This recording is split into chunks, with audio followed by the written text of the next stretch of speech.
नमस्कार। संभल उत्तर प्रदेश का एक ज़िला है और यह ज़िला हिंदुओं के खात्मे की आहट लिए हुए है। यानी कि वहाँ अब हिंदू लगभग नहीं बचेंगे। जितने बचे हुए हैं उनका रह पाना, बस पाना, बने रहना असंभव है। हिंदू भारत के भीतर 100% मुसलमानों की ज़मीन जो संभल है वो हो जाएगा।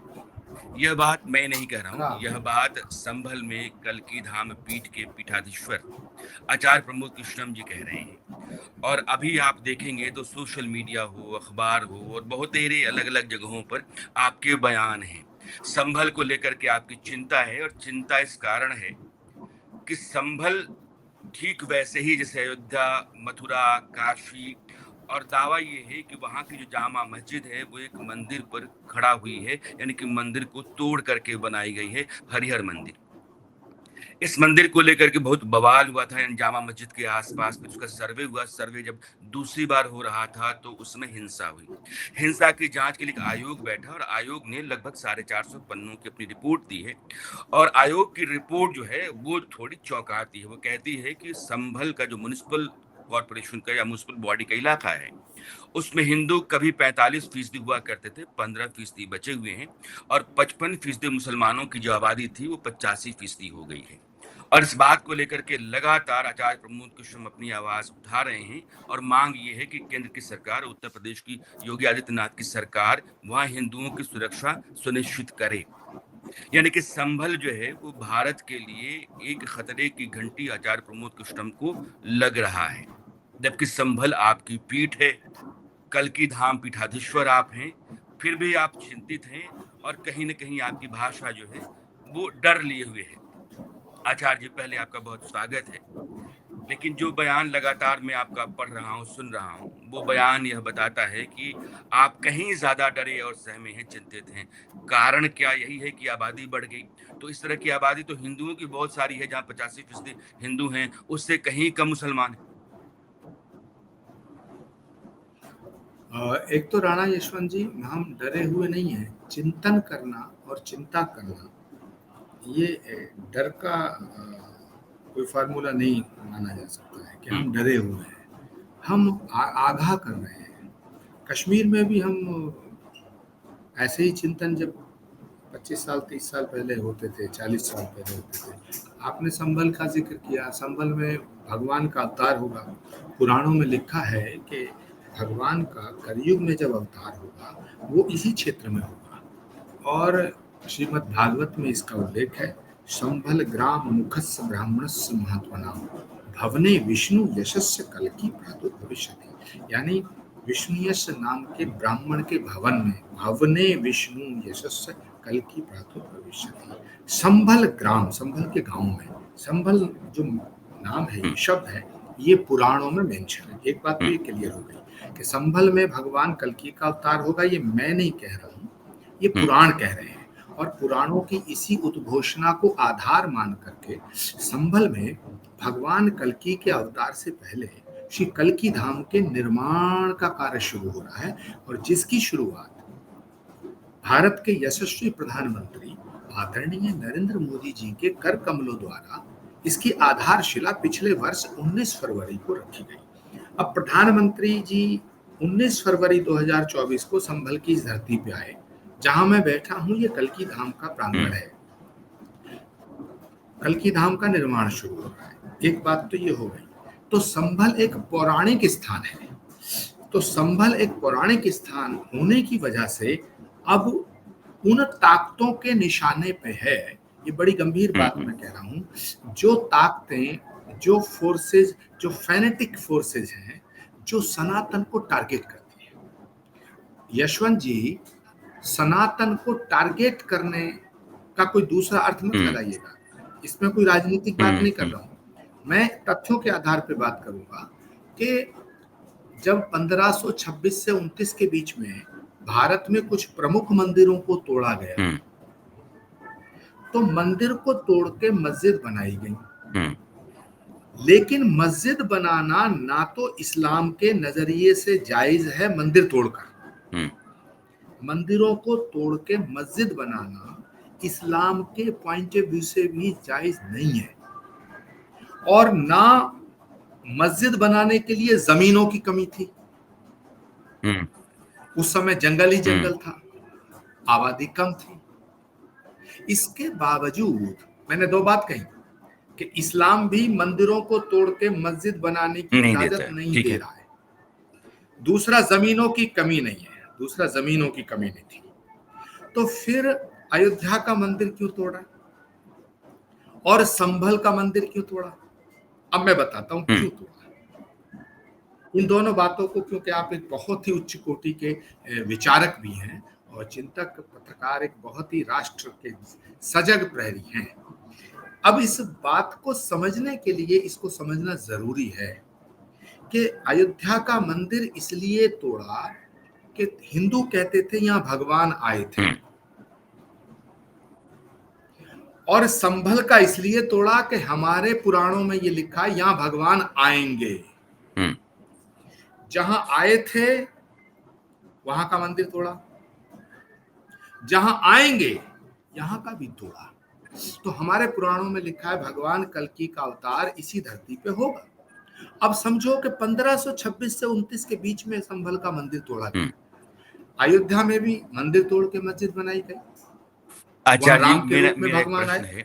आचार्य प्रमोद कृष्णम जी कह रहे हैं कि हिंदू आस्था और अस्मिता, इन दोनों से जुड़े हुए जितने भी धर्म स्थल थे उन पर हमला किया गया 1526-29 का मतलब आप बाबर की तरफ इशारा कर रहे हैं। औरंगजेब का काल उसके बाद आता है। लेकिन मंदिर जितने टूटे, आपके मुताबिक ना जमीनों की कमी थी और ना ही साधन संसाधन की कमी थी, क्योंकि साम्राज्य उनके पास था। तोड़ने का मतलब ये है कि आपका स्वाभिमान, आपकी आस्था, आपकी अस्मिता, जब भी आपके अस्तित्व के साथ आपके होने का बोध जुड़ता है तो अस्मिता आती है। इन तीनों पर चोट किया गया, और संभल भी उसी का है, क्योंकि भागवत पुराण और दूसरे पुराणों में भी संभल का उल्लेख मिलता है। लेकिन आचार्य जी, सवाल ये है कि पानी बहुत बह गया, इतिहास बहुत साल पहले छूट गया है। भारत एक स्वतंत्र देश है, लोकतांत्रिक देश है, धर्मनिरपेक्ष भी है। अब उन पुराने मुद्दों को कुरेदने का, चूंकि यह बात कई हलकों में भी कही जाती रही है, और मैं संघ प्रमुख मोहन भागवत के हवाले से भी आपके सामने यह बात रख रहा हूं कि बार बार मस्जिदों के नीचे मंदिरों को कुरेदने और जानने का मकसद ये हो सकता है कि हालात फिर से खराब किए जाएं और देश में एक अशांति पैदा हो। तो ऐसा तो नहीं होना चाहिए। राणा यशवंत जी, सवाल इसका नहीं है कि अशांति पैदा हो, शांति रहे। शांति, अशांति, क्रांति, ये शब्द हैं और ये एक अलग पहलू है। लेकिन इतिहास एक अलग पहलू है, यथार्थ एक अलग पहलू है, संभल की जो सच्चाई है वो एक अलग पहलू है। क्या हम इस वजह से कि यहाँ अशांति पैदा हो जाएगी या यहाँ शांति भंग हो जाएगी या यहाँ कुछ ये हो जाएगा, राजनीतिक लाभ मिलेगा, राजनीतिक नुकसान हो जाएगा, उसकी वजह से क्या हम जो यथार्थ है, जो सत्य है, उसके प्रति आंख बंद कर लें? क्या संभल की जो डेमोग्राफी चेंज हो रही है, 45% से आज संभल शहर में 15% हिंदू रह गया है, सिर्फ 15%। और 15% जो हिंदू रह गया, मैं बिल्कुल ये नहीं कहना चाहता हूं, मेरी बात का ये अर्थ ना लगाया जाए दोष है कि साहब मुसलमानों ने हिंदुओं से कह दिया कि तुम यहां से भाग जाओ।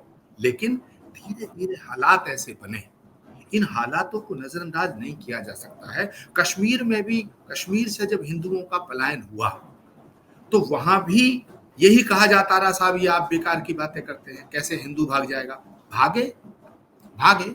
संभल में 45% से 15% जो आज हिंदू रह गया है, आज संभल के इन 15% हिंदुओं की चिंता क्या है?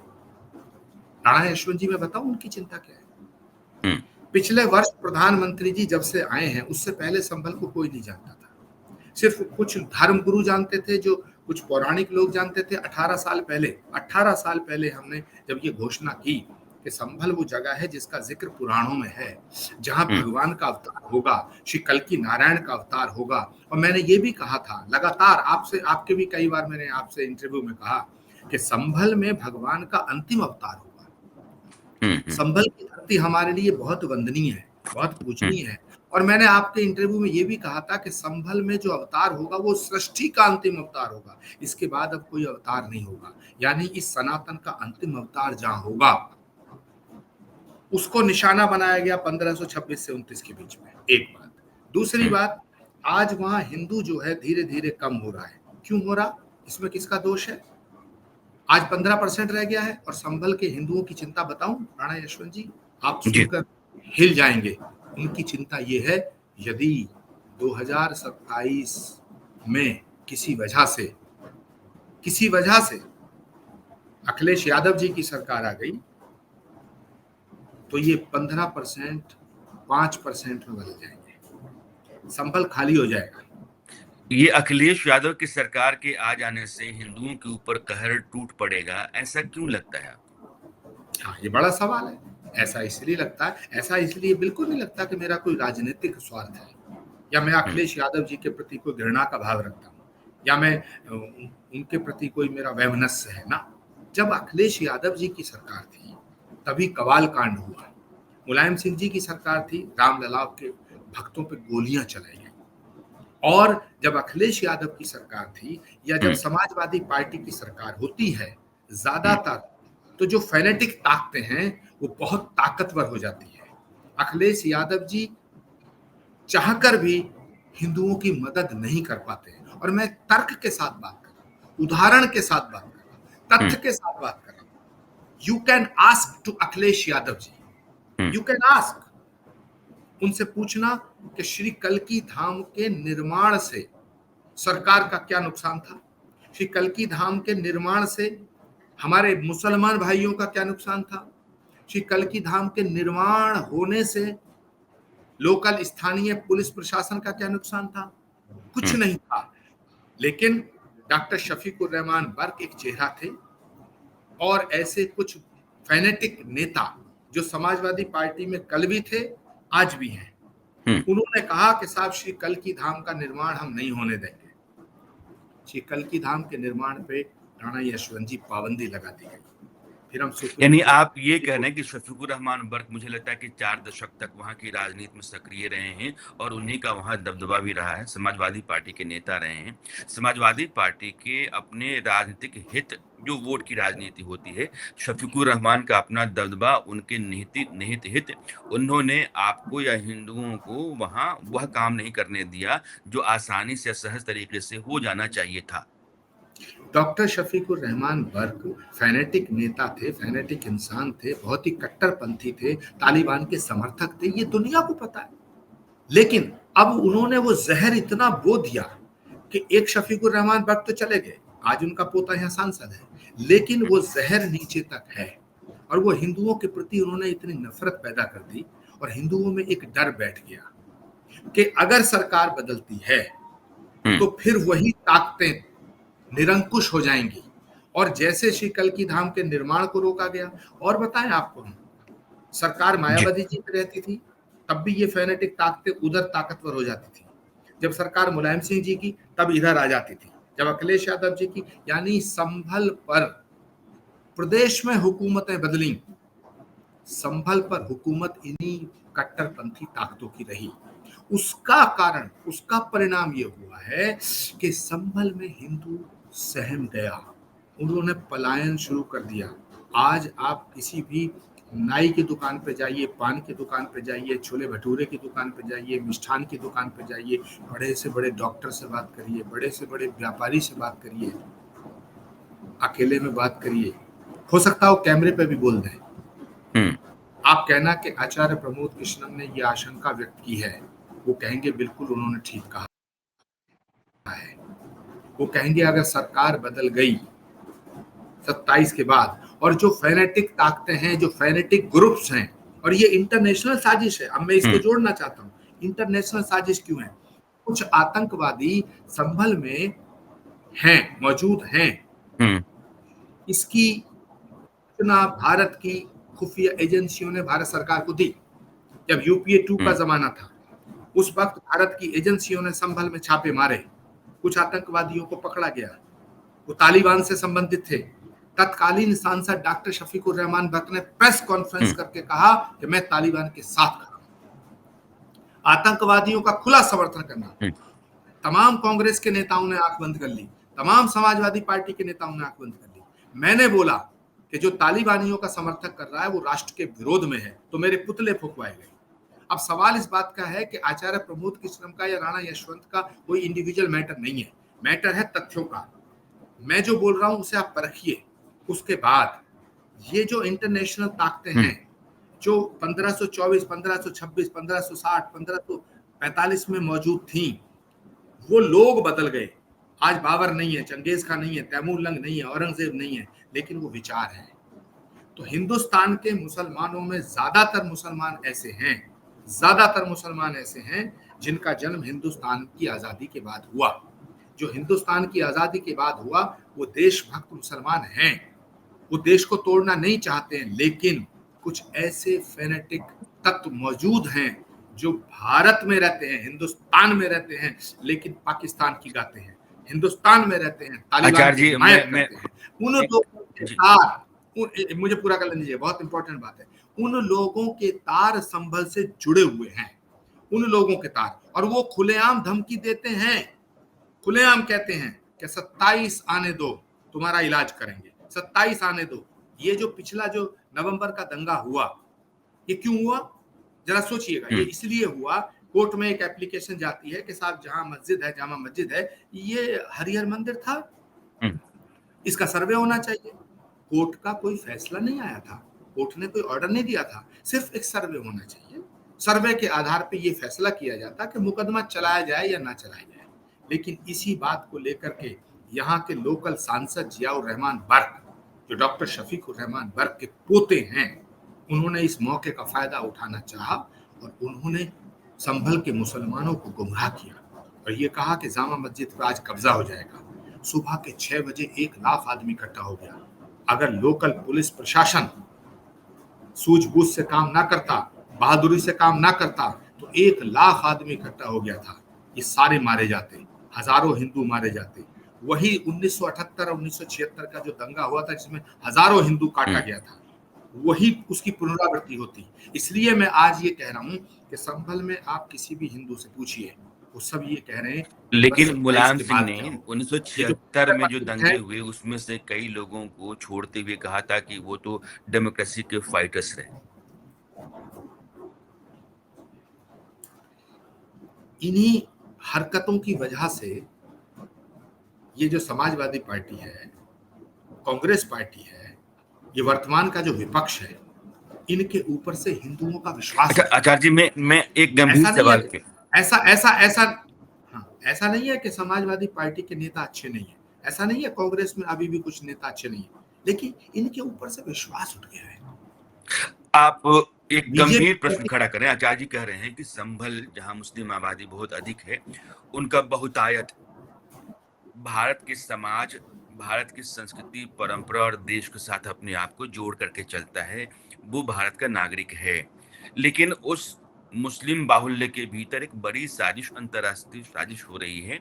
आप ये कह रहे हैं कि वो तालिबान है, आईएसआईएस है, अल-कायदा है, इस तरह की जो आतंकवादी संगठन, तंजीमें हैं, उन तंजीमों के तार संभल तक आते हैं। साजिश ये है कि जैसे-जैसे आप मुसलमानों को बढ़ाएँगे, उनकी संख्या बढ़ेगी, उनका विस्तार होता रहेगा, हिंदू सिकुड़ते चले जाएँगे, फिर आपको अपनी कट्टरपंथी जो सोच है और उसके जो मकसद हैं, उनको ज़मीन देने और फिर आगे बढ़ाने में सहूलियत हो जाएगी। यानी कि हालात गंभीर हो सकते हैं और इसके संकेत उत्तर प्रदेश और बिहार के उन सरहदी इलाकों से भी आ रहे हैं, जो नेपाल से लगते हैं। सिद्धार्थनगर है, श्रावस्ती है, बलरामपुर है, लखीमपुर खीरी है या फिर पश्चिमी चंपारण से लेकर के किशनगंज तक का।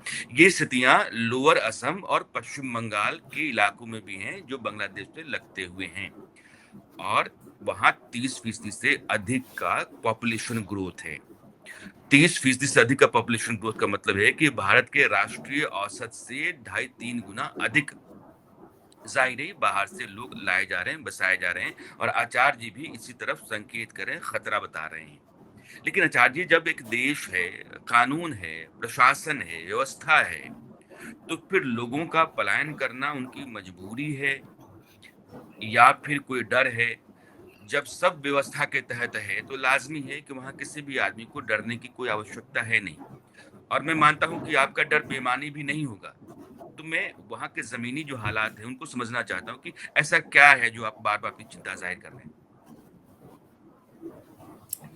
देखिए, जब श्री कल्की धाम के मंदिर का निर्माण शुरू हुआ, उस वक्त मैं कांग्रेस में था और कांग्रेस के सभी बड़े-बड़े नेता श्री कल्की धाम आते थे। उसके बावजूद डॉक्टर शफीकुर रहमान की धमकी के बाद श्री कल्की धाम के निर्माण पर पाबंदी लगी, श्री कल्की धाम पर रोक लग गई। तो आम हिंदू के मन में ये सवाल उठता है कि जब इतनी ताकतवर जगह आचार्य प्रमोद कृष्णम के साथ पूरे कैबिनेट के मिनिस्टर सब कल्की धाम आते थे, कई राज्यों के मुख्यमंत्री आते थे, एक एक लाख लोग जमा होते थे, जब यहां भी मंदिर निर्माण पर रोक लगाई जा सकती है तो फिर आम हिंदू का हौसला कैसे नहीं टूटेगा? नंबर एक।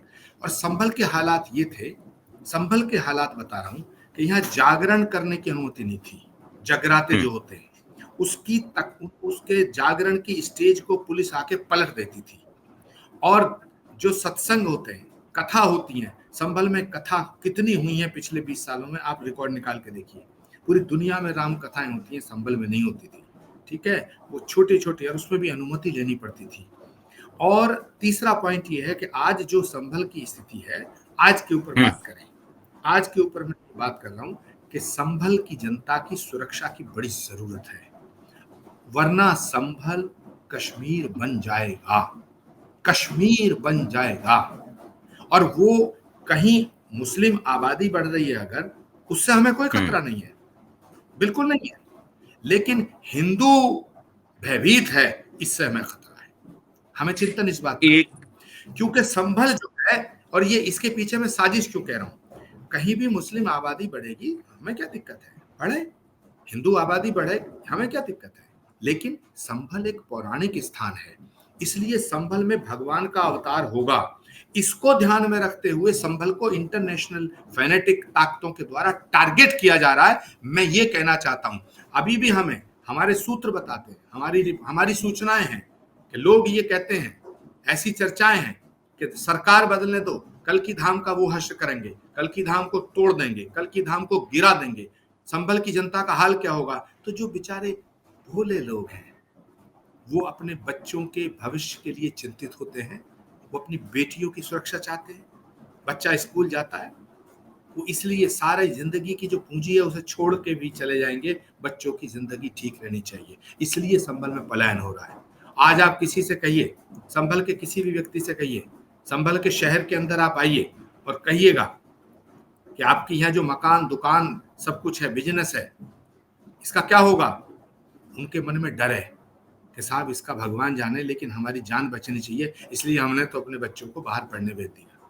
हमने तो अपने बच्चों को कह दिया, भैया बड़े होकर के आप नोएडा, दिल्ली, गाजियाबाद, गुड़गांव, बंबई कहीं भी शिफ्ट हो जाओ। संभल के लोग निकल निकल के मुरादाबाद जा रहे हैं, संभल के लोग निकल निकल के गाजियाबाद, हापुड़, मेरठ जा रहे हैं, संभल के लोग निकल निकल के दिल्ली पहुंच रहे हैं, नोएडा पहुंच रहे हैं। लेकिन संभल धीरे धीरे खाली हो रहा है। इसलिए भारत की सरकार से भी मैं निवेदन करना चाहता हूँ और उत्तर प्रदेश की सरकार से भी निवेदन करना चाहता हूँ। और ये जो खतरा है, प्रधानमंत्री जी की जो विजिट हुई है, श्री कल्की धाम का जो निर्माण शुरू हुआ, श्री कल्की धाम का जो शिलान्यास हुआ, ये उसके बाद और बढ़ गया है, क्योंकि ये संभल टारगेट पे है। इसलिए मेरा निवेदन है, इसको कोई पॉलिटिकल साक्षात्कार ना माना जाए, लेकिन आचार्य जी, इसको सिर्फ जो लोग धार्मिक आपसे सहमत नहीं ना हैं, माना दरअसल जाए।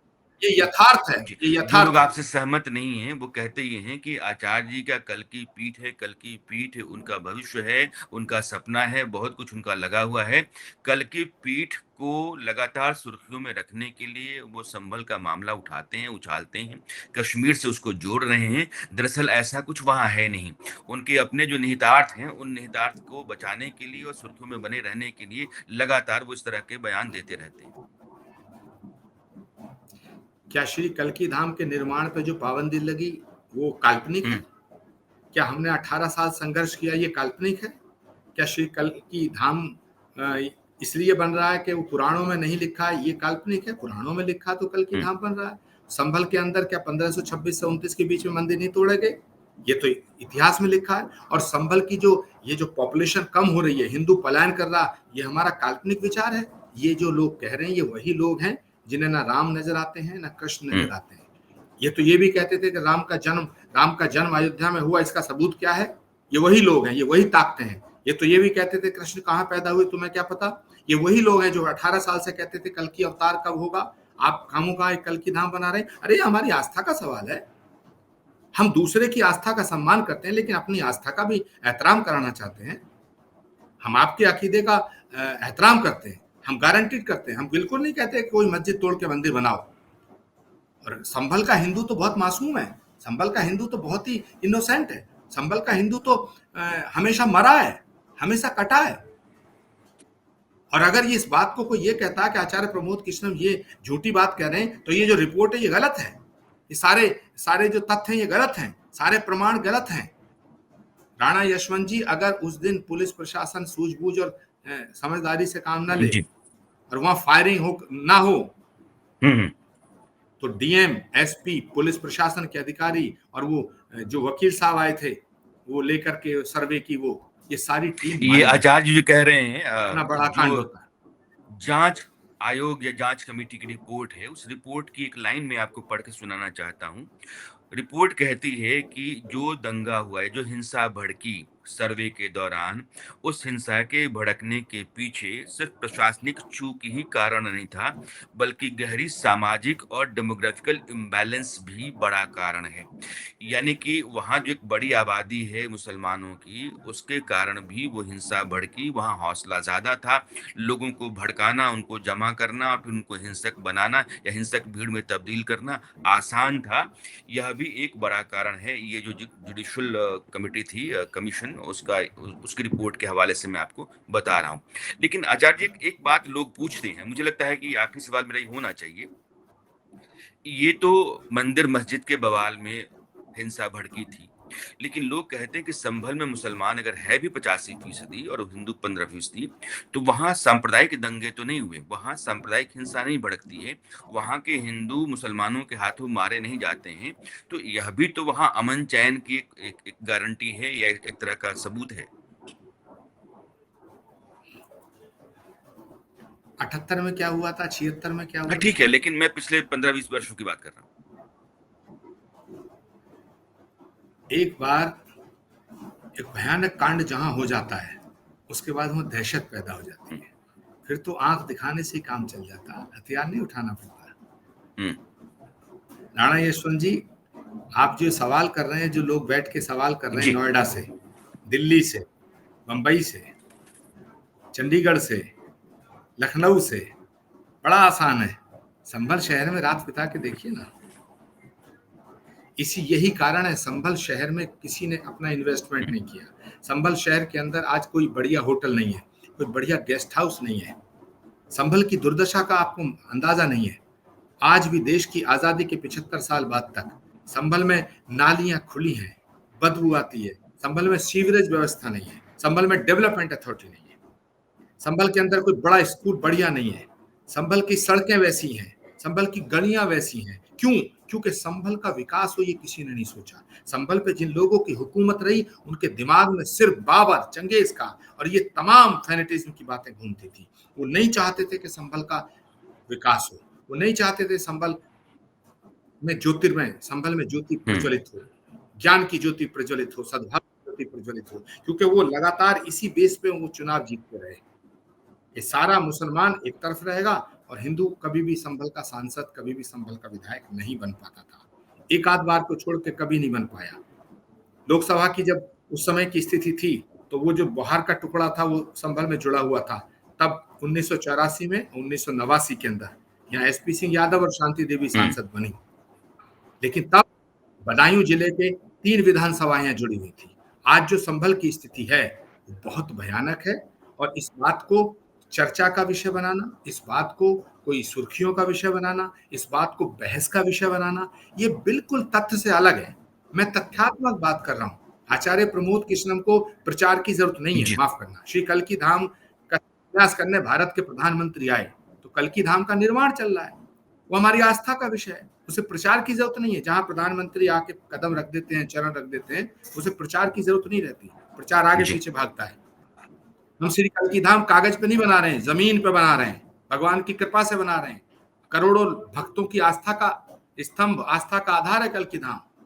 लेकिन जो संभल की स्थिति है, मैं उस पर ना बोलूं तो मैं ये बेईमानी करूंगा, ये अपने धर्म के साथ भी बेईमानी करूंगा, अपने राष्ट्र के साथ भी बेईमानी करूंगा। मैं सच के साथ खड़ा हूं। आज संभल की जो स्थिति है राणा यशवंत जी, वो चिंतनीय है, वो चिंताजनक है, और इसी बात को रिपोर्ट कह रही है। जो मेरी चिंता थी उसी बात को रिपोर्ट कह रही है, और जो रिपोर्ट कह रही है वो बिल्कुल तथ्यात्मक है और यथार्थ है। इसलिए सरकारों को, एजेंसीज को, संभल की जनता को बचाने के लिए, उनको हौसला देने के लिए बेहतर से बेहतर इंतजाम और फैसले करने चाहिए। जी आचार्य जी, बहुत बहुत शुक्रिया आपका जुड़ने के लिए, अपनी बात रखने के लिए। आचार्य प्रमोद कृष्णम कह रहे हैं कि उनके देखे से जो आ जाती है मुंह पे रौनक, वो समझते हैं कि बीमार का हाल अच्छा है। संभल, अगर वहाँ कल्कि धाम पीठ है, इसका मतलब ये नहीं है कि वो जगह बहुत अच्छी है, बल्कि मजहबी जकड़बंदी का शिकार है। लोगों ने विकास के लिए वहाँ कोई गुंजाइश छोड़ी नहीं है। लस्त पस्त अस्त व्यस्त, पिछड़ेपन का शिकार, बदहाल खस्ताहाल संभल कई तरह की जरूरतों की मांग करता है, लेकिन सबसे पहली जरूरत है, बकौल आचार्य प्रमोद कृष्णम, हिंदुओं की सुरक्षा वहां सुनिश्चित की जाए। अगर आपने ऐसा नहीं किया, और जिस तरीके से हिंदू संभल से लगातार पलायन करते जा रहे हैं, उनकी आबादी कम होती चली जा रही है, एक दिन वह कश्मीर बन जाएगा। आचार्य प्रमोद कृष्णम के मुताबिक संभल को लेकर के उनकी चिंता, उनकी आवाज, और संभल जामा मस्जिद के सर्वे के दौरान जो हिंसा भड़की थी, उस समय जो न्यायिक आयोग बिठाया गया उस जांच के लिए, उसकी रिपोर्ट भी कमोबेश यही कहती है कि संभल में वो हिंसा जो थी, वो दरअसल वहाँ के डेमोग्राफिकल इम्बैलेंस का बहुत बड़ा कारण थी, या उसके पीछे वह भी एक बड़ी वजह थी। नमस्कार।